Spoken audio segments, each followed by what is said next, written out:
What happens if you lose, Nick? Who the hell is Aquaman? I get Fruity Pebbles, Cocoa Pebbles, I get Sausage Biscuit. Maybe you guys will see a little footage of that later on because we got some good stuff. Thor produces. There you go, baby.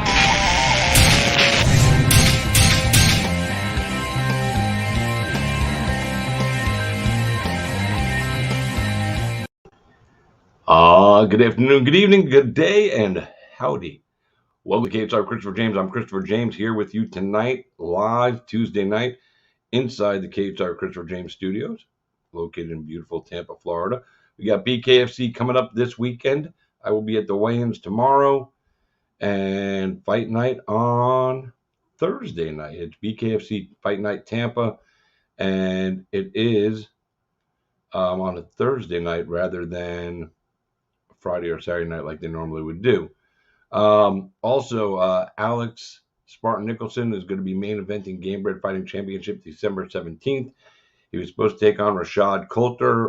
Coulter pulled out, not sure why.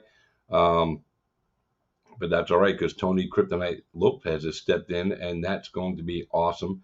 That guy always shows up, so you better be ready for some fireworks. Tyron Woodley is stepping in to replace... who the fuck is he replacing? I don't remember who he's replacing, but Tyron Woodley's fighting Jake Paul again. I don't know if it's going to have any different result, but I do know for Woodley's sake and his career, he's got to win. He's got to win this fight. So if you don't win this fight, people are really going to shit all over him. It's going to be hard for him to get a fight anywhere else, doing anything else, because how do you lose to a Mickey Mouse Club kid, a YouTuber kid, or whatever the hell this kid is? So it's definitely going to be entertaining and interesting. There's no doubt about that. Lots of good stuff going on. I have a guest coming up here in just a few moments, and he'll be joining us. So hopefully we'll be here with him soon. And that's it on that front. Big wins over the weekend. William Knight had a big win at UFC. We got UFC this weekend. Dustin Poirier versus Charles Oliveira for the lightweight championship of the world. Also celebrating the anniversary of Nick Newell winning the XFC World Lightweight Championship 9 years ago. Is it 9 years ago? Might be 8 years ago. Might be 9 years ago. I don't remember. But it's one of the, it's either 8 or 9 years ago. So congratulations to Nick. He is absolutely awesome. And that's it. Now we are waiting for my guest to show up. So if you guys have any questions, I'm going to check the comments here in just a second to see what we got going on in the comment thread. Let's see what we got going on in the comment thread. What's up, Flower? What's up? What's up, David Van Auken? Check out my friend David Van Auken on Fight Bananas. It's going to, am I going to Gamebred? I don't know if I'm going to Gamebred. I do know I'll be at BKFC this weekend, Thursday night. But more importantly than BKFC tonight, and more importantly than Gamebred tonight, I do want to be at Gamebred, so I'll let you know on that, David. But this man right here is absolutely the hottest name in the UFC right now. For a guy that, you know, retired twice in one night and did all this other crazy stuff, and he's gone through the ringer to get to the UFC. We talked to him last month after his first UFC win. We got him back here tonight because he's a friend of the show. I'm a friend of his. I've always stood in this guy's corner. I've always believed he's going to end up in the UFC because that's where he always belonged. He is here tonight. He is the action man. He is the king of combat, although I'm the only one I think that's announced that for him when he fought at ex-MMA. He had me announced as the king of combat and the action man. I think he needs to bring both names back and then add a third or fourth name like Apollo Creed did in the Rocky movies, you know, the Count of Monte Cristo, the this and that. But he is here right now. He's always got a smile on his face. In spite of, even when he retired twice, he was still smiling. I love this guy to death. I'm happy to have him back on the show. Ladies and gentlemen, please welcome the action man himself, the one and only, the hottest man in the UFC, Mr. Christopher Curtis. What's up, guys? Say hello, everyone. Hey, Christian. What's going on? What's up, man? Who's in the posse there with you right now? Oh, there's O'Day. He fought where's it? Madison Square Garden. How you guys doing? Hey, Lance, up, the man? manager, and Brooke, Vegas mom. Is that Lance you said? That is Lance, yeah. Lance, my man, what's going on, brother? I don't know. You probably can't hear me because you got your headphones on, but No, I hear the headphones. No, he's being Lance and doing Lance stuff, and he's going gray. Like, yeah, he's just stressing. Yeah, he's lancing right now. With all these people around you right now, I'm sitting here waiting for Sean Strickland to come flying out of the corner and throw a fucking forearm across your chest. I mean, that would just No, make it's it like perfect. it's like 5 o'clock. Sean's probably out like assaulting some people. I don't know. He's out assaulting someone in the streets, probably. Who knows? One of my followers said he's just excited about this interview because he wants to hear another Sean Strickland story because I can only imagine some of the stuff. But forget all that for right it's now. interesting. First of all, how are you today, brother? I'm great, man. I'm having a great time actually. This is like, it's still a bit unreal, but here we are. Oh, hello, son. This is your Cincy mom. Sandra Bailey Curtis said, hello, son. This is your Cincy mom. There's real mom. Hi, mom. Hi, real mom. Hi, real mom. Every time I post something about you, she's always one of the first ones to like or comment on it. I love the support. She's definitely one of the biggest supporters. Yeah. So, do we have to get you an accountant now that you've jumped up like 3 different tax brackets in the course of like 30 days? Yeah, Lance is like, let's start being more mature with your finances now. Don't have some gruesome taxes to pay, but it's a nice problem to have. Like, are you gonna buy anything stupid with your $50K bonus? Or no, not at all. I'm just gonna sit it. No, I'm just gonna sit it in the bank. Like, dude, I live such an easy life now, and once I found out you can't buy tigers in Vegas, there's not really anything I want. So I'm gonna drive the same car. Like, nothing really changes. Nothing at all. Not like a gaming system or something. Just for yourself that you go. I've got my PS4. I don't need a PS5 yet. I've got an awesome gaming computer. I don't really need anything. Nothing's changed. It just means that I don't have to worry about starving if anything goes wrong. Yeah, I mean, what a crazy turnaround for your finances in life. You went to the last UFC fight with what, like $10 in your bank account. Then you go out there and you get a big win. You come into this one, you get another big win. You add a $50K on top of that. I got to say, the Christopher Curtis business is good to be in right now. It's things are nice right now, man. Life is going pretty smoothly. So I'm waiting for something to go horribly wrong because like we're looking over my shoulder like what does the universe want? But for the time being, man, I'm just gonna enjoy it, man.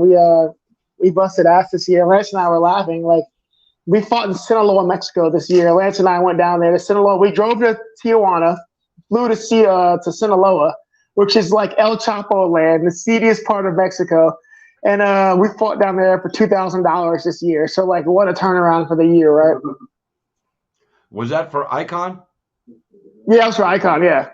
Yeah, I thought so. I was supposed to be there for that one, but things got messed up, so I didn't get to go. But I heard the trip to get down to that place was a fight all in its own. Everything about that was wild, man. We've gone from Sinaloa to Madison Square Garden this year, so yeah, right. Can't be too upset. 6-0 in 2021, man. I mean, they were talking about that on the broadcast, and they mentioned it a lot. And then DC in the interview said 5-0, and you went 6. Yeah, there you go. Give me my win. It was no 5-0. I want my 6. We had a hard fought 6 fights this year. I want credit for all 6. Goddamn right, man. Fucking goddamn right. And you earned the credit for all that. But it's really a surreal situation for you. I mean, and I joked about it in the opening. You've retired twice in one night at PFL. You've really gone through some shit that a lot of guys would have just quit and went and worked at Blockbuster Video or got a job selling cell phones. And even despite the retirement, you never ever quit on yourself. I know there were nights that you wanted to, but you didn't. And here we are, 2 fights into your UFC career. You are probably the most talked about guy on the roster right now because you came in and you took out 2 guys. You were the underdog in both fights, and you got knockouts in both fights. And nobody expected to win. More so the Brendan Allen fight than your first fight. People really thought you were going to get smoked by Brendan Allen. I was not one of those people. As you know, I am a Chris Curtis supporter. I know. and I looked at the odds on that fight, and I was like, because I always make my fight picks. And I was looking at the odds, and I was gonna go with the odds, and I said, you know what? There's a couple of people I can't go against the odds. I can't go with the odds, and one of them is Chris Curtis. Another one is Mike Perry. I know your best buddy, but Yeah, there's good just old certain Mike. people. There's just certain people that I can't pick against because I feel something in my gut like tells me that no matter what the odds makers are saying, they're fucking wrong. And I've always had that feeling with you since I first met you. Um, you're a fighter's fighter. You go out there and you are well rounded. You can box, you can grapple, you can wrestle, you can throw some jujitsu. But I think that the biggest thing I love about you is that you love fighting. It isn't just a job. I mean, You love to always fight. I always say, man, there's a lot of people in this sport who love winning, and they love everything that comes with winning. Not a whole lot of people that actually like the fight itself. Not a whole lot of people that love fighting. So I for mean, me, George man, St. it's all I've ever Pierre, wanted to do. GSP didn't Yeah, like to fight, but he was good at it, so he did it. But he yeah, did and not you're like good if fighting. you're good at it. And people reward you, they applaud you, they praise you. Like people get addicted to that. But like, I feel like there's so few people who actually enjoy fighting. I mean, obviously, we know you love winning. You don't like losing, and you like making money, and you like the notoriety and everything that comes along with it. But um, it's still 80% you like the fight, 20% the other shit. Yeah, the other like the money is definitely needed and great, and so does the notoriety. And everybody does it. Everyone who fights for attention. That's part of it. Like anyone who says they don't is an idiot and a liar. Like you only out in front of if you'd be fighting in bars if that was the case. But like everybody loves the attention. But at the end of the day, man, like just the act of fighting and just doing it and being in there and being in the moment, it's just such a great feeling. And like you can really tell when there are guys who like the fight and like they're just different. They're built different, and like Yeah. I pride myself on being one of those guys. Yeah, and like I said, you are truly one of the most well-rounded guys I've watched fight in my life, because you really can do everything, and your most prominent performance in my eyes when you showed every single skill set you had was when you fought on the Contender Series and you didn't get a contract, and I was like, how the fuck does that even happen? I mean, we've talked about this before, so we don't have to go into it, but that fight right there, you really showed me everything that I want. If I'm a promoter, you showed me everything I want in a fighter, and yet you didn't get that contract. And it doesn't matter because that's past One of those history and life everything. lessons. It's life lessons. You got to go through what you got to go through to get to where you're You going, can and that was do part of it. that fight taught me you can do everything right and still not win. So it's you just got to learn to keep rolling with it. Yep. So took a short notice fight against Brendan Allen. Excuse me, I'm smoking some 30%. God damn, this shit's good. So Brendan Allen fight, they call you up last minute, you take the fight. And when we spoke last month, after your other win, you said you're going to take whatever fights they offer you, but eventually you're going to fight at 170, but you're 2-0 at 185. And I messaged you the other day. I said, maybe you just need to stay at 185, knocking people out. I mean, so Brendan Allen, was there, and I'm going to ask a question I already know the answer to, but I have to ask anyway so people can hear you say it. There was no hesitation when they called and offered this fight. You were like, fuck it, let's go, right? No, they offered it. We said yeah right away. We're like, it's we had a contract in like I believe that night or next morning, but we said yeah right away. Like why not? Yeah. What did you know about him going into this fight, Um, other than his name? I knew he fought Sean. I watched his fight when he fought Puna. Those are the only two fights I'd seen, and yeah, just the name really. But I know he fought two of my teammates. I was like, let's just go. Let's go. Like I don't personally know him, have followed him, but like I don't really follow fighting the way I used to. So I don't follow a lot of people. Know a lot of people. So it's no knock. I just don't follow the sport the way I used to anymore. Yeah. In the lead up to this fight, he was somewhat dismissive of you, and you spoke about that. I love your quote in your post-fight interview. I don't need you guys to believe in me because I have enough belief in myself. I think that like hit me right in the belly. Like when you said it, I got goosebumps on my arm. I was like, that right there is the statement of all statements. I don't need the world to believe in me. I don't need the fan base to believe in me. I mean, it'd be nice if they did, but at the end of the day, as long as Chris Curtis believes in Chris Curtis, ain't nothing going to stop Chris Curtis from doing what Chris Curtis wants to do. And that's all it is, man. Like even now, I'm a guy who follows. I like scout the forums and everything else and the YouTube. Like even now after the win, you still got people saying I suck and I'm lucky and blah blah blah. So you're not going to convince everyone. People are always going to doubt you. But at that point that I've reached, I've got people around me, a really good group of people around me in my personal life, my professional life, who support me and believe in me. And that just makes me believe in me more. So now, there's not much you can't tell me that I can't do. Yeah, and anybody out there, if you're watching this interview right now, you're watching K-Star Christopher James. We are talking to you live with Chris Curtis, the Action Man, aka the King of Combat. He's a UFC star on the rise right now. He's 2-0 in the UFC. And if any of you out there are doubting this guy, the fuck do you know about fighting? I mean, what else does the guy got to do? He comes in, as an underdog, heavy underdog in 2 fights, gets 2 knockouts, a first rounder and a second rounder, gets a $50K bonus. I don't know what else this man has to do to impress you to show that he's legit. But if you don't see he's legit, man, maybe you need to go back and start watching volleyball or something because clearly you don't understand what fighting is all about. It's not. Bro. And listen, I'll say this, and I'll say this right here to Chris. There is a little bit of luck involved in every fight. I don't care how skilled you are. I don't care. Yeah, every of course. Connor, anybody. There's always a little bit of luck, and something has to go your way. But you still have to have the skill set, okay, and that piece of luck to go your way that night. And Chris has the skill set all the way around for days. And Lady Luck, who hasn't been on his side in the past, is sitting on his shoulder right up there saying, you know what, Chris?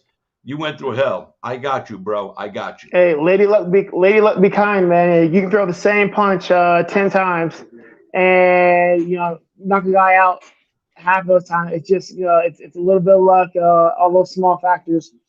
So there's always gonna be luck's a part of it. And people argued like the Phil Hawes fight, like, oh, it was one shot, it was lucky. I'm like, okay, well, I went out and dominated this guy, so like, still telling me I'm lucky. So it is what it is, man. I'll take. If I got to be lucky, as long as I'm winning, I'll be lucky. I don't care. Yeah, it's funny. Yeah, it was only one punch, and you know what? Maybe it was luck. There was some luck that it landed where it did. But here's the thing, kids. Chris probably has thrown that punch in the gym 25,000 times. So it's not a lucky punch. It wasn't something that he just pulled out of his asshole on fight night and said, oh shit, let me try this. This is something he drills every single day in the gym. What's really cool? What's that saying that they refer to jiu-jitsu where they go, it's not I can't remember it. Man knows 1,000 techniques with a man who drills one technique 1,000 times. That's the one. That's the statement right there. Dude, you're the best part about this. The best part about this is the last thing I posted on my Instagram before the fight was me drilling this combination on pads that led to the finish. Was me drilling that combination. It's the very last post I had before the fight. It was me, my last day hitting mitts with one of my boxing coaches, was drilling that combination, which happened to be the combination that led to everything. There you go, motherfuckers. He knew it was going to happen, so fuck all y'all. I'll say Not it for you, surprised. Chris. I got it. Fuck you guys from Chris and Chris. So my boy Garrett Kerman, the fight analyst, is watching. He's a prognosticator. He likes to, he's got a betting service online where people come to him for his picks.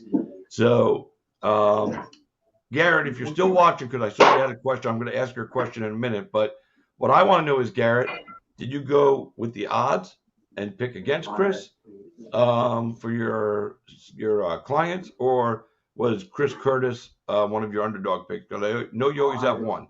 So we're going to find that out. We're going to see if he answers the question. I had him on the show one night, and I don't remember who I had on, but I called him out. And I was like, you bet against him. What are you talking about? He's like, oh, man. Right. I fucked him. See, I wanted him on TV like, oh, no, it's my cousin.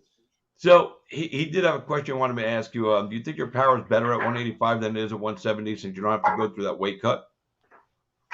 I think it does help. We've been doing a lot of different stuff with my boxing and striking to get me to sit down into my punching more. So that's a big part of it. But I think having a little bit more weight behind it and not having to cut the extra weight does definitely help in the long run because I usually have a cardio advantage at 70, but at 85, I can take more risks. I can afford to, sit down more. Every time you punch hard, it takes a little bit more energy than you'd normally get from a punch, sitting into a punch. But at 85, I have the extra gas to, sit down into more of my punches. So I think 85 definitely plays a big factor in like, just I may not be the biggest 85er, but apparently I can punch above my weight. So I think it definitely There helps. you go. You can punch above your height too, right? So. Right. They had me listed at 5'8" once. I was like, you gotta need to fix that. That is disrespectful. It's all right, man. My client Marcus Brimage, who I'm managing now, former UFC fighter, now BKFC. He's 5'4", 5'5", whatever. When he was doing his pre-fight interview for his debut at BKFC, I'm sitting there listening to the commentators, get some background on him, and they're like, "How tall are you?" He goes 5'8", and I'm like, "Shut the fuck up! You are not 5'8", bro. Hey. I'm 5'8". I said, "Mark," and I'm like, I looked at him, and as we were walking into the hotel, I'm walking on the street, and he's walking on the curb, so he's up here, right? And I go, "Marcus, you know why I'm walking down here and you're walking up there?" He goes, "Why?" I said, "So you could feel like you're tall." It's cold blooded. But I know Brimage ain't 5'8". Yeah, he ain't 5'8". No, of course not. Now here's Garrett Kerman. I'm going to post his comment up here because I asked him if he picked you. He bet on you on your first fight, but he took Brendan in the second fight. At least he was honest. Well, 50-50. You know what? It's I won't hold it against you. It's fine. And here's the thing with him, I understand why, because he's got people that pay him to make picks. So he's got to look at all the factors. I just got to go with my gut because nobody's using my picks, and if they are, they're stupid because a lot of times I go with my gut, and my gut doesn't always win. Although I will say, over the last 3 fight cards, I went last 3 UFC cards that I picked, I went 13-1, 12-1, and on this card here, I went 9-4. Both you and William Not bad Knight, at all. No, three cards in a row, I did pretty good.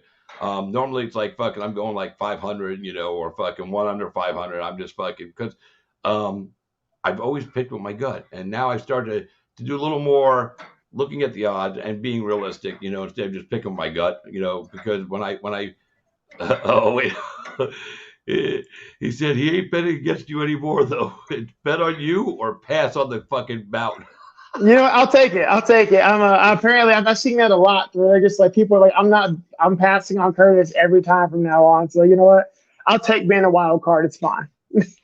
So what did you see from Brendan Allen in that fight? Because you went through the first round with him, and he's definitely a highly talented prospect. He's 25 years old. He's definitely going to he's not going anywhere. Basically, is what I'm saying, and he's going to be around, and he might be somebody you have to run into again one day down the road. If you get up into this title picture, and get yourself ranked, and you stay at 185.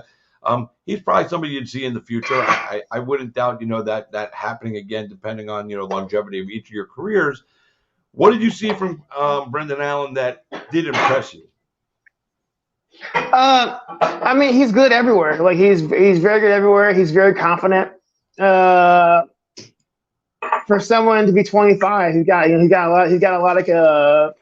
poise, he's got good composure.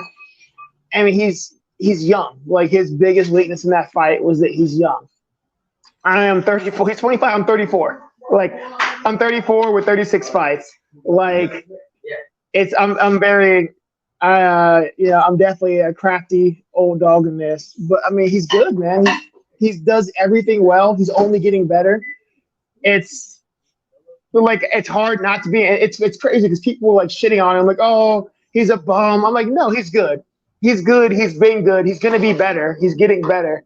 I'm just, at this point in time, I've seen a lot more than he has. I've been around for a long time. I mean, I got a lot of tricks. So he does everything well, man. He doesn't do anything bad. Like he moves great. He's improving every fight. I don't understand how people are so hard on him now. Like he's 25 and he lost a fight. It happens. Yeah.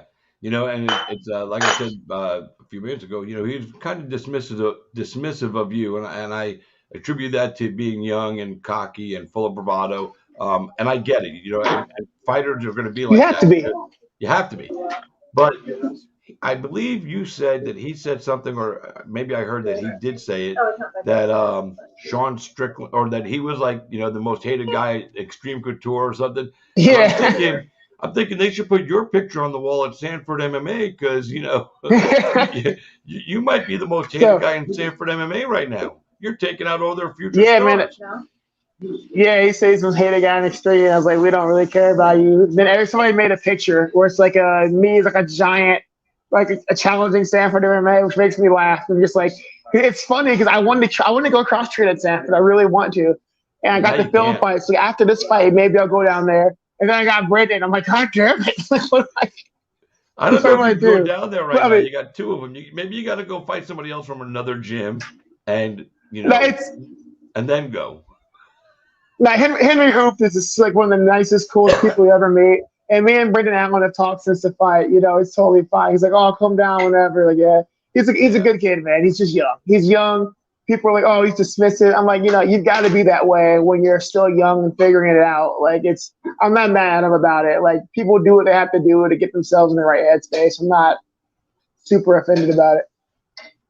And it's funny because even though he was dismissive, pre-fight and some of the stuff he was saying, the true Brendan Allen came out at the face-off, and you guys did the face-offs, and you leaned in and he said, "Thank you for taking the fight." So all that other Yeah. bravado crap went out the window because you saw that this is just a kid happy to be fighting, and he respected you and he thanked you for being there because if you weren't there, he's not fighting that night. So I don't fault the kid for saying it. I would have said it too. I would have been Nah, I Chris. don't. If I'm fighting you, I'm like Chris Curtis. Fuck that guy. Who the fuck? Because that's I You're have to believe. supposed to. You got to believe that in your head, and sometimes you have to say it out Yeah. loud, If for you whatever don't, reason. if you don't believe that, you've got no business being in there. So I'm not mad at him about it. And it's like, you do what you have to do to get in that headspace. I'm not mad about it at all. Like, he's a good dude. I like Brendan Allen. Like, nothing but love for the guy. Like, people are being really hard on him. I'm like, bro, he's 25. Like, he'll grow. He'll be fine. That's the world we live in, Fucking, you make one mistake and everybody shits on you all over it, man. Fucking, they just, they take Oh, that I opportunity to know. run with Trust it. me. It sucks. So our good friend Brandon Jenkins, he says, "I like Chris Curtis at 185." He Because also Brandon wanted to Jenkins doesn't say, like cutting weight. he said, "I once saw him eat a whole Domino's pizza and spit it out when he was cutting to 170. He just wanted to taste it." This is also true. This is at a Christmas party, I think. It was pretty. Yeah, this is at a Christmas party. Yeah, it was rough. The Oh things you my do. God. 185, Chris, is much happier and less bulimic than 170, Chris. Like, yeah. um, what are you walking at on a normal basis? Right now, about between 95, 97 max. Like, I don't even see So 200 obviously pounds the right now. so obviously the cut to 85 is much less draining on you and allows you to maintain more of your proper strength on the rehydration time. And that's what's nice is when you go into 70, I start camp really strong, and by the end of camp, I'm just struggling through the motions, getting my weight down. So you end up going into the fight at a much weaker version than yourself than you like. At 85, on the flip side, yeah, I'm small, but I'm training at my like peak strength, and then I only dip into 185 for a few hours, and I'm right back to where I was. So I get to Yeah, train and fight at where I feel most comfortable, which is nice. that's awesome. Now Garrett, who picked you the first time, didn't pick against you this time, but he said he's never going to bet against you again. He did have another question on. I love Garrett, so I'll ask the question. He wants to know: was there any talk between Strickland and Brendan before or after the fight? So they almost got into a fight on Thursday at the PI. Wait, hold on. Hey, for you guys out there that wanted a Strickland story, here's a Strickland story for you, brought to you by the man himself, Christopher Curtis.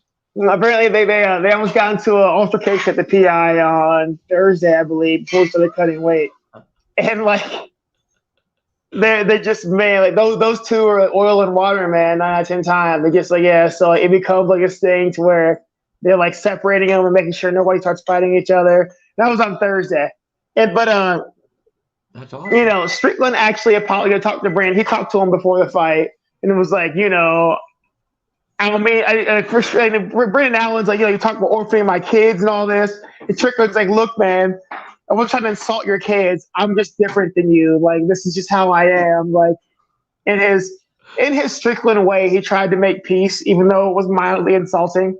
But I think Braden just realized like a that's the backhanded closest he'll compliment. get. It really is. Like, I think Brandon realized that's the closest he'll ever get to an apology, so he just accepted it, and like they went their separate ways, and they finally like dropped it for the moment. But like, yeah, like Sean's just like, I'm different than you. Like, if we were in a wild, I would eat you and your family, and just like that's fair. Like, I think Brandon just realized. I think he realizes Sean's not a regular person, and like you can't expect the same social standards as you do with other people. So he kind of accepted it and let it go. So I can think they're past it now. So, what is the post-fight meal like when you win a big fight like you just did? Is there a certain thing you want to go eat right after that makes Chris Normally, Curtis just extremely happy? I didn't even eat after this one. I had like ice cream that night, but normally I'm the ice cream and burgers are my like post fight. So the next day I had a really good burger and ice cream, and that was all I wanted. Like, yeah, I just wanted a burger and ice cream. That was it. Like, I'm a simple guy. I had a really good burger the next day. I had some ice cream, and I was happy. That's all I want. Just burger and ice cream. What's the ice cream flavor that makes Chris happiest? I'm everywhere, man. It's weird. I used to be like as a kid, I was like a cookies and cream and cookie dough guy. As you get old, you start liking old flavors. Like now, I'm like mint chocolate chip and butter pecan guy. So like, Love mint I chocolate realized chip. that I'm slowly becoming my mother, and I'm like, yep, okay. Like as a kid, I was like, who the hell eats butter pecan and mint chocolate chip ice cream? And now they're my go-to flavors. So you become your parents as you get older. Well, the butter pecan, I've only tried it once. It wasn't my thing, but I've been eating mint chocolate chip ice cream since I was a kid. I got addicted to it because my mom liked it. So I became her, but I became her like instantly. Yeah, I followed into butter pecan. Brandon said you had a quadruple bypass burger. Oh yeah, I took him to Heart Attack Grill a while ago, and as much as this guy eats, he has like the eating capacity. Like Brandon has to graze over time because like he had a double and couldn't finish it. I did like a quadruple and it was fine. So as much as Brandon eats, he eats very slowly and very womanish. So he's eating salad and everything while everybody else is eating a rack of ribs, is what you're telling me. No, he'll eat bad, but it takes him like he's doing small quantities, but he'll do it for 7 hours. Is the difference? So you're eating a quadruple bypass burger, and he's eating like a White Castle burger, that kind of. Yeah, he's got like he can eat for hours on end, but it's like small capacity. Yeah, very disappointed. Meal. I love it. Because you and I have been talking about ice cream, my man Garrett said he's got to go eat an M&M ice cream sandwich right now, thanks to us. We're happy to help. Joey Angelo popping in here says he owes you dinner because you helped him at that sports book, baby. Hey, I've been getting betting slips all week on in my Instagram from like all over the world, man. Like Ireland, Kosovo, the UK, like Turkey, Greece. Like, oh man, I've been getting betting slips all day. But apparently a lot of people cashed in, so this might be the best comment from a family member ever on my show, watching their family member on my show. Your mom said butter pecan is the whip. Yeah, that is definitely my mother. Yep. Yeah, I've definitely my mother's son. I'm becoming my mother as I get older. So I'm like, all right.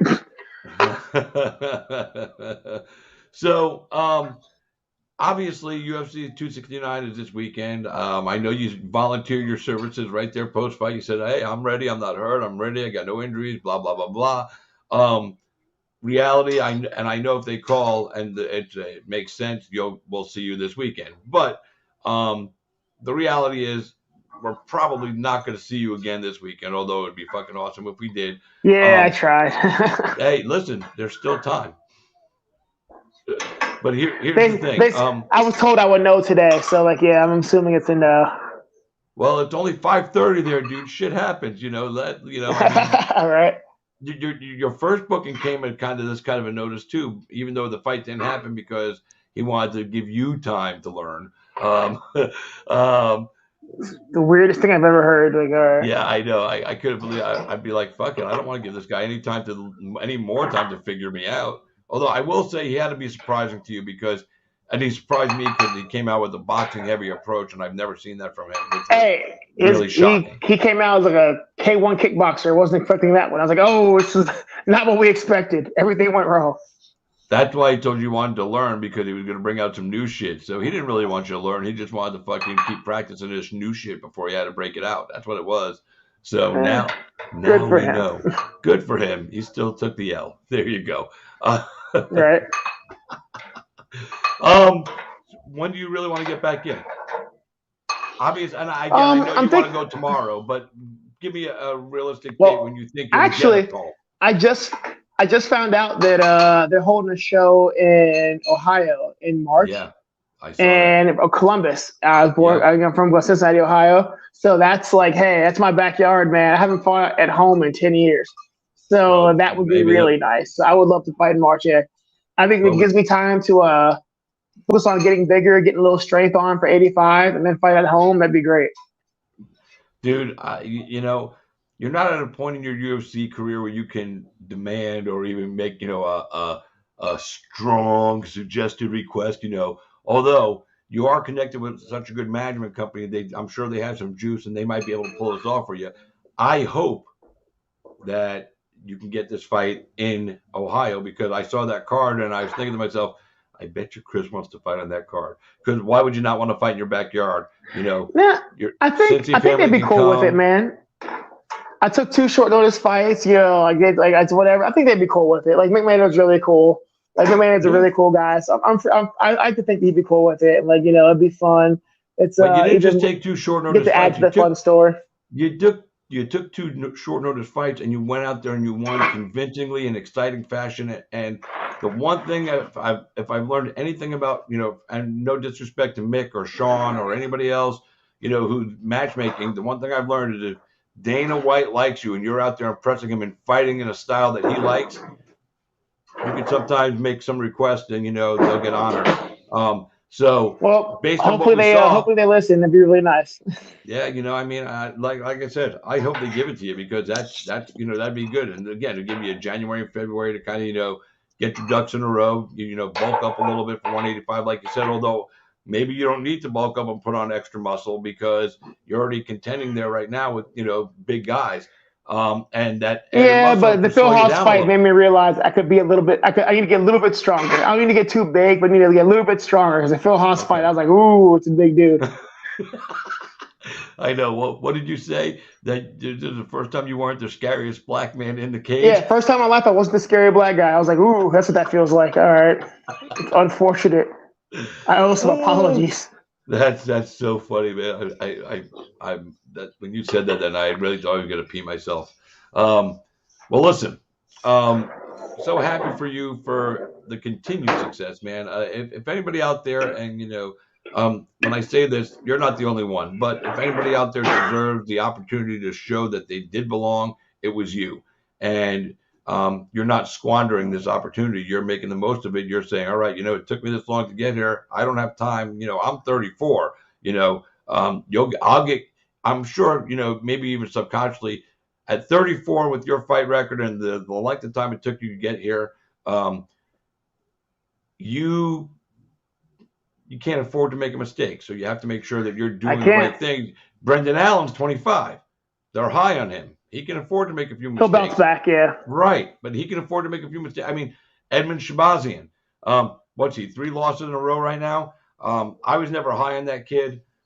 He came out and talked shit about Brendan Allen after you beat Brendan Allen, by the way, which I found amusing, because you're on a fucking 3-fight skid, dude. You shouldn't be talking about anybody at this point when you're on a 3-fight skid. You should just be happy that you still have a contract. So, but he'll be afforded an opportunity because he's young and Dana White likes him. And the kid, comes out and fights, but he just hasn't been able to figure out the win formula for the last 3. So that's on him. And, again, he's young, so he'll figure it out. Luckily for you, you've had the time to figure those things out, and you're not learning on the job in the UFC. You're on the job. You ain't learning. You educated. You there. So I'm just happy for you, dude. I'm just super happy for you. And like I said, man, all the success you've been getting now, You earned it. You know, you've earned every single bit of it, dude. So congratulations I to you appreciate for, it, man. Thank you.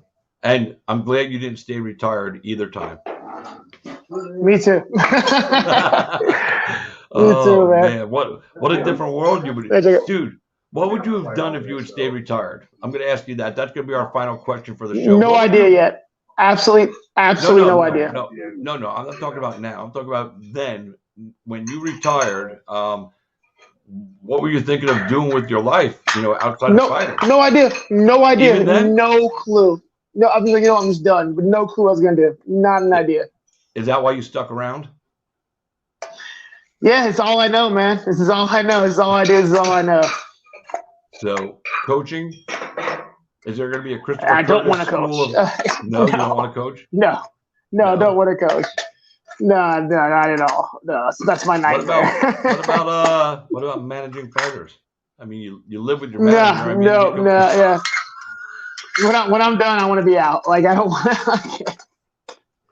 So I see Lance's life, and I'm like, yeah, it takes a special person to manage fighters. I see Lance like turning gray at a rapid rate. Dude. I'm managing one, and I got to tell you something.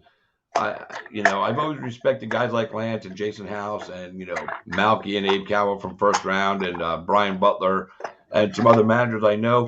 But I never really understood what some of them went through till I went through, and we've only gone through one fight, mind you, Marcus and I together as a team.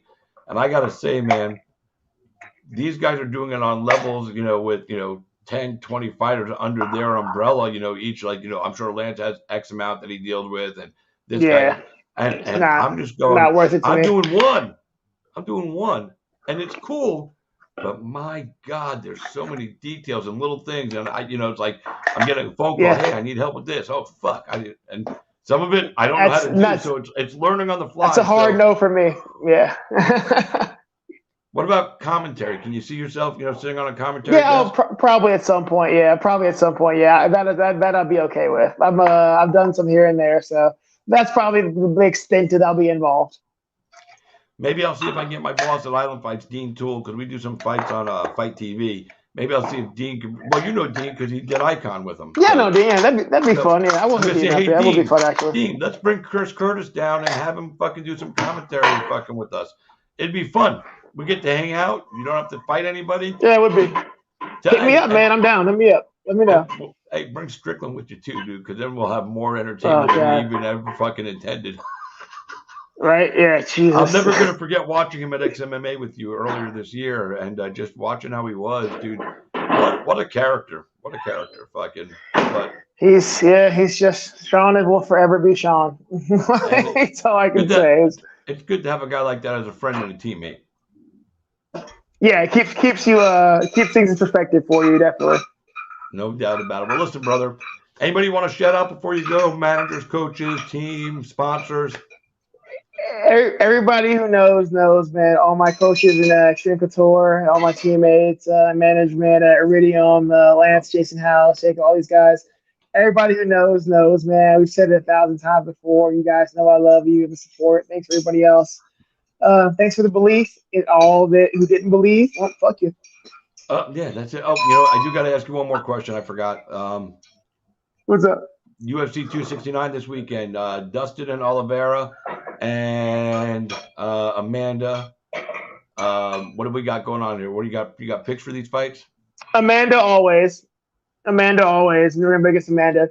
As far as Dustin and Oliveira, my heart says Oliveira. My head says Dustin. Okay, there we go. Julia, who's Julia Curtis? My little sister. She said, "Little man needs a shout out." LOL. No, my son Christopher Dale. Now he always gets shouts out. I talked about him a lot today. He got mentioned on TMZ today. He'll be happy. He got his shout out. There. Yeah, he'll be fine. Julia. He already got his shout out. Can't be giving out too many shout outs and people expect them. You gotta appreciate them. Yeah, his head will get too big, yeah. Well, listen, man, enjoy the rest of your night, man. Tell Lance and all the guys that said hello, man. I hope you have a wonderful, blessed night, brother. And there is one other thing. When you get your next UFC fight, I want to set this up now. When you go out there, if you continue on this streak and you get another win, fight night, interview on the show? Let's do it. Let's do it. All right, cool. I'm gonna hold you to that. Let's do it. I've never had No, a of UFC course. fighter. I've never had a UFC fighter come on immediately post fight. And I'm not saying like Let's as soon do as it. you walk out of the octagon, you know, go take your pictures, do the UFC and the big interviews, and then come remember the little No, guy over here. we'll do it night of. Let's go. We'll go right after the fight. After the fight's over and you're celebrating with another 50K big 50, you know, stacks, baby. That's what we're talking about. I'm down, man. Let's do it. All right, brother, man. Well, Let's do it. Enjoy the night. Thanks for taking the time as always, Chris, man. Again, congratulations on another big win, and we'll talk again soon. Thank you, brother. I appreciate it, man. I'll text you in a bit. All right, cool. Boys and girls, that was Chris Curtis, the action man, the king of combat. Couldn't happen to a nicer guy. He really put his life into this, and you know, it's paying off now. It took him a little longer to get there. He should have been there years ago, but you know, things happen for a reason. The universe wanted him to wait, so the universe made him wait, and now he's there and he's succeeding at such a high level. But that's it. Thursday night, I will be back doing a show. Actually, I won't be doing a show. I'll be at BKFC.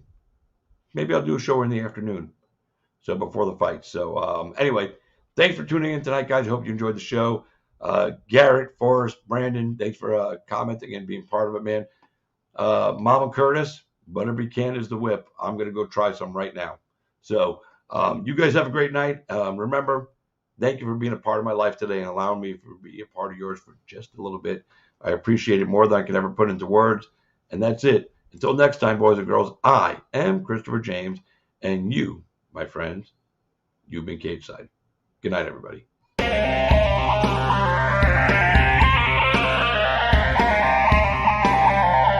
What happens if you lose, Nick? Who the hell's Aquaman? I get Fruity Pebbles, Cocoa Pebbles, I get sausage biscuits. Maybe you guys will see a little footage of that later on because we got some good stuff. Thor produces. There you go, baby.